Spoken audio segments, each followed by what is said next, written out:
आज के वीडियो में बात करेंगे हम उत्तर प्रदेश पुलिस भर्ती परीक्षा 2024 के अंतर्गत।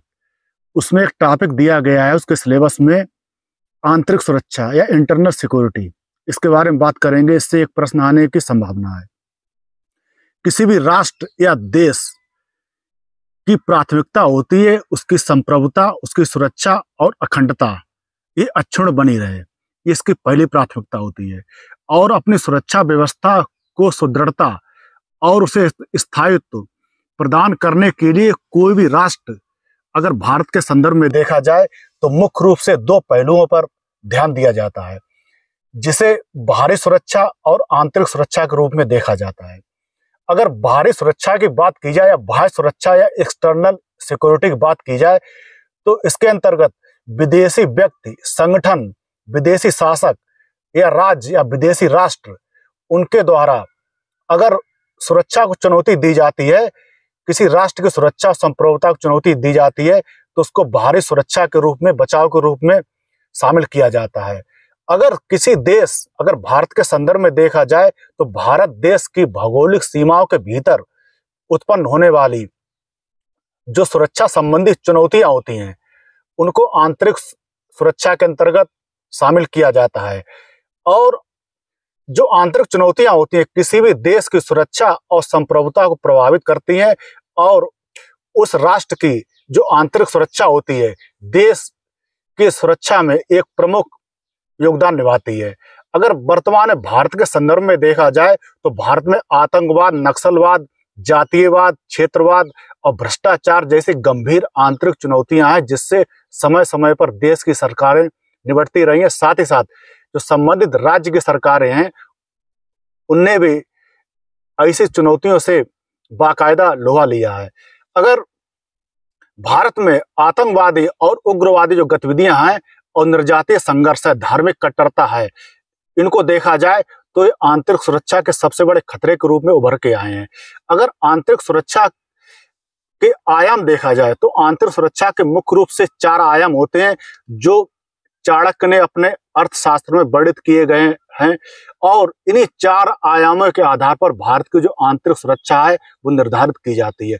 अगर 4 आयाम देखे जाए तो पहला आयाम है आंतरिक आयाम, दूसरा बाहरी या बाह्य आयाम, और तीसरा है आंतरिक सहायता प्राप्त बाह्य आयाम, और चौथा है बाहरी या बाह्य सहायता प्राप्त आंतरिक आयाम। अगर भारत को देखा जाए तो भारत की जो आंतरिक सुरक्षा है उसमें जो ये 4 आयाम हैं उनके आधार पे जो आंतरिक सुरक्षा संबंधित खतरे उनसे निपटा जाता है।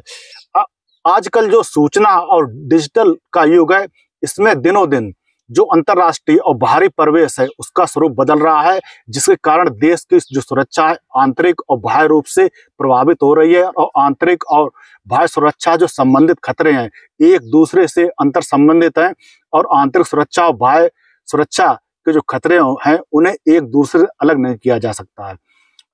अगर किसी भी देश की जो राष्ट्रीय सुरक्षा की नीति देखा जाए तो राष्ट्रीय सुरक्षा की जो नीति निर्माण होती है वो आंतरिक सुरक्षा के 3 महत्वपूर्ण अवयव या घटकों के आधार पर उसका निर्धारण किया जाता है, जैसे देश की संप्रभुता या सोवरेनिटी की रक्षा करना, क्षेत्रीय एकता और अखंडता को बनाए रखना और देश में आंतरिक शांति बनाए रखना। इसके अलावा जो महत्वपूर्ण 3 घटक है इसके अलावा अन्य घटक उनको भी ध्यान में रखा जाता है कि धार्मिक और सांप्रदायिक सद्भाव बना रहे, कानून का शासन बना रहे और कानून के समक्ष एक रूपता बना रहे सभी नागरिकों के संबंध में।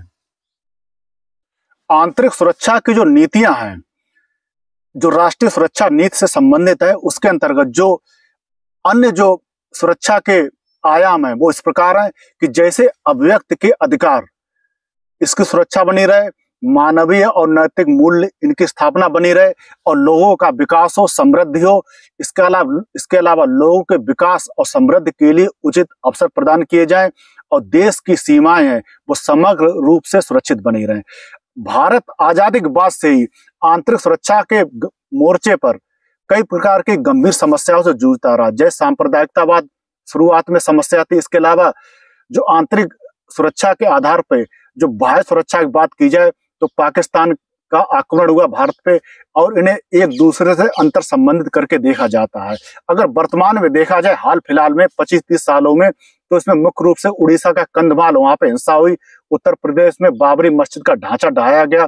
इसके अलावा गुजरात में गोधरा प्रकरण हुआ और गोधरा प्रकरण के अब बाबरी मस्जिद के दंगे के बाद देश में जो दंगे हुए उसने भारत की छवि विदेशों में खराब की।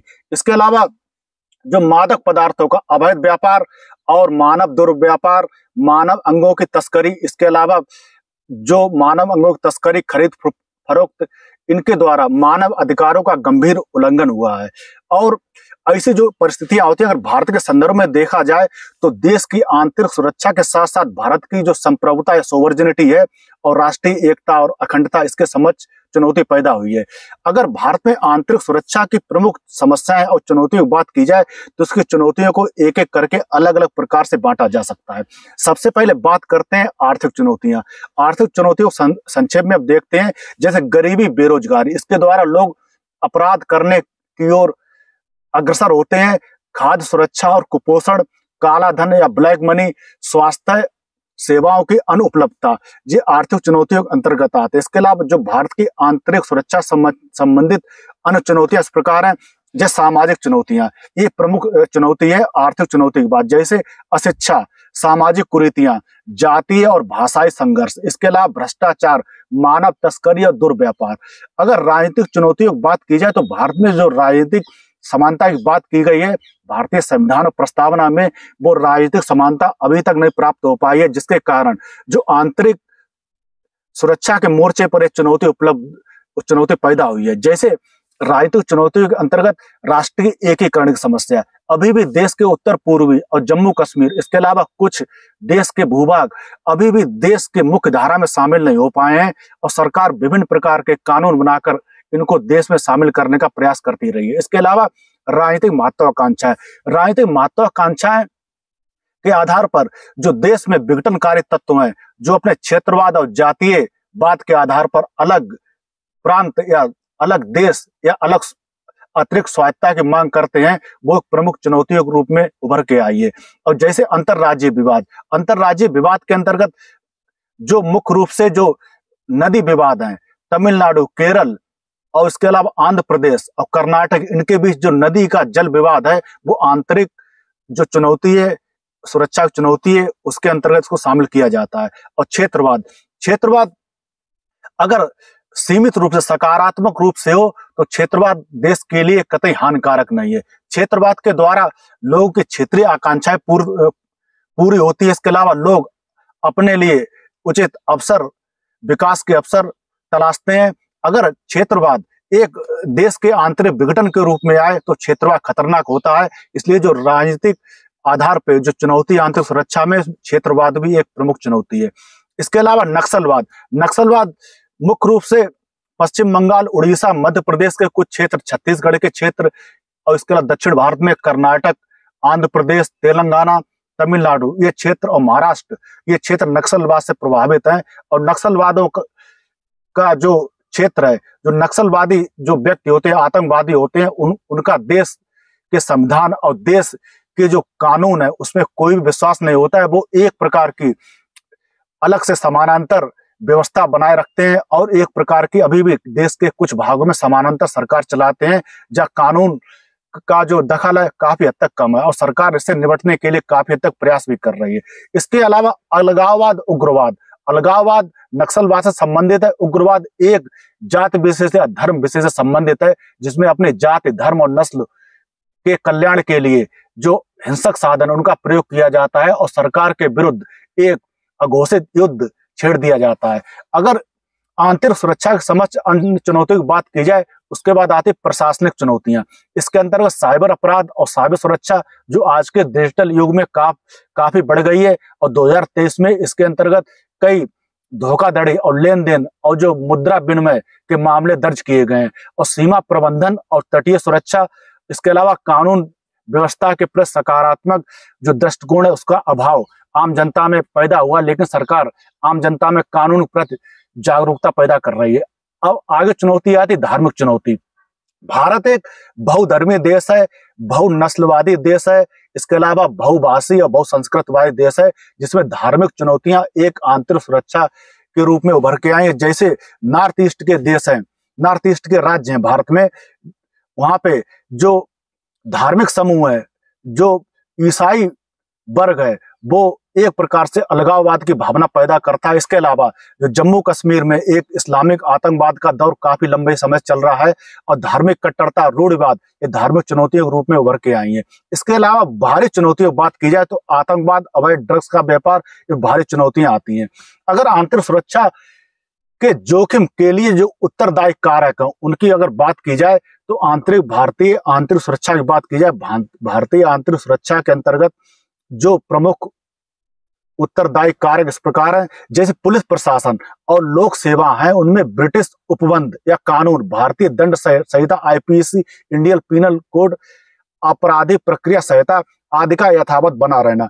भारत में अभी भी जो कानून अंग्रेजों के समय के हैं, जो उस समय जो कानून अंग्रेजों ने बनाए थे भारतीय जनता का दमन करने के लिए, भारत को गुलाम बनाए रखने के लिए काफी दमनकारी और कठोर कानून बनाए थे, जिनका आज के समय में कोई ज्यादा इन कानूनों का उपयोग नहीं है, ना ही आज के समय प्रासंगिक है। और सरकार ने ऐसे कई जो पुराने ब्रिटिश कालीन कानून थे उनको समाप्त भी कर दिया है, उनको संशोधन कर दिया है, लेकिन फिर भी आंतरिक सुरक्षा के जोखिम के लिए ये प्रमुख उत्तरदायी कारक अभी बना हुआ है। इसके अलावा जो खुफिया एजेंसी है, केंद्रीय खुफिया एजेंसी और जो राज्य पुलिस प्रशासन है, उनके मध्य सामंजस्य का अभाव है, वो राजनीतिक कारकों से होता है।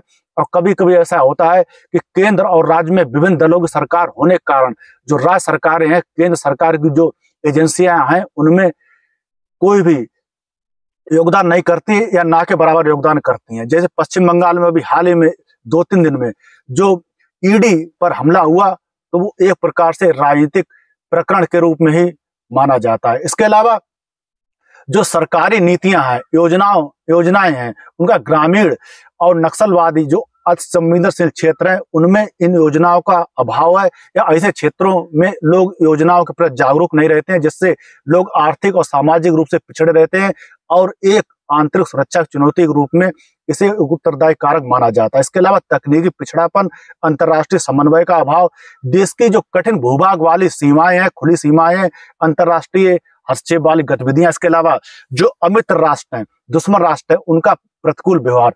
भारत में मुख्य रूप से पाकिस्तान और चीन को एक अघोषित रूप से दुश्मन राष्ट्र के रूप में माना जाता है और इन राष्ट्रों का जो व्यवहार भारत के प्रति हमेशा से ही शत्रुतापूर्ण रहा है, जब से भारत आजाद हुआ है।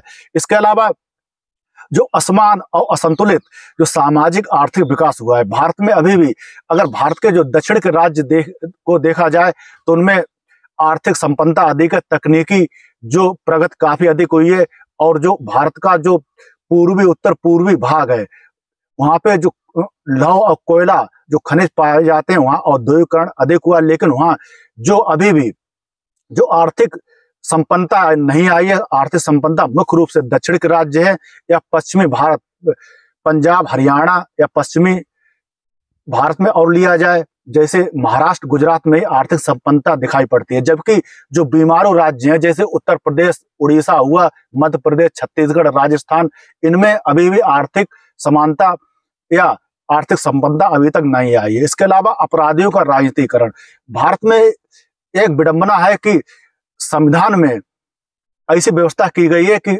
अच्छे व्यक्ति चुनकर संसद में पहुंचे या विधान मंडलों पहुंचे, लेकिन जो संविधान के उदारता पूर्वक कुछ अनुच्छेद है, उनका अनुचित लाभ उठाकर कई अपराधी संसद में पहुंचते हैं, विधान मंडलों में पहुंचते हैं, और एक प्रकार से जो राजनीति है उसका अपराधीकरण हो रहा है। इसके अलावा त्वरित और तीव्र न्याय प्रणाली का अभाव, भारत में जो मुकदमे हैं, करोड़ों मुकदमे निचली अदालतों में पड़े, इसके अलावा लाखों मुकदमे जो उच्च अदालतें हैं, हाई कोर्ट में पड़े हैं, इसके अलावा जो सुप्रीम कोर्ट में हजारों मुकदमे पड़े हैं, और जो प्रक्रिया है, न्याय की प्रक्रिया संसाधनों के अभाव में पूरी तरह आम नागरिक तक तीव्रता से नहीं पहुंच पाती है।